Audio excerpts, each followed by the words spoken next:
Welcome back to the CLL Collaborate series. I'm Joseph, and this is my doctor, Dr. Johnson. Throughout these videos, we've stressed the importance of being an empowered patient and staying engaged in your care. But when I was first diagnosed with CLL, I was far from confident.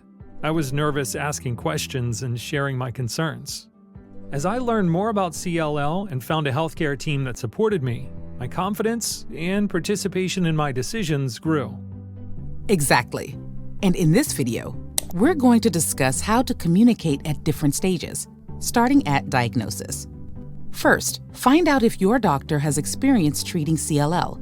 If you don't feel like they are a good fit, or just want to confirm your treatment plan, consider a second opinion with a specialist. And don't worry about offending your doctor. Getting a second opinion is common practice.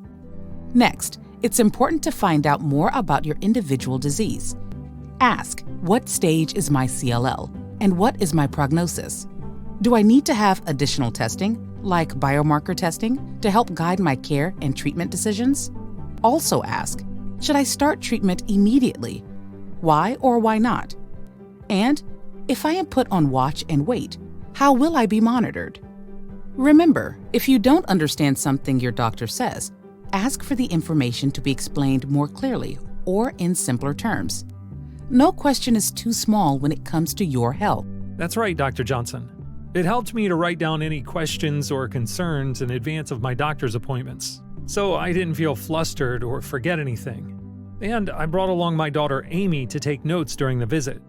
When it was time to treat my CLL, I had another set of questions to help me understand what approach could be best for my disease. Starting with, what are my treatment options? Which approach do you recommend and why? What are the potential side effects, and how will they be managed? Are there clinical trials that might be right for me? And how will we know if the treatment is working? Dr. Johnson, are there other questions you feel patients should ask about treatment options? Of course. You should ask how the recommended treatment is administered and for how long. It's also a good idea to consider, what is the potential impact on my lifestyle? For instance, will the therapy interfere with daily activities or my work schedule? Are there financial resources to assist with costs or to help me plan for the future?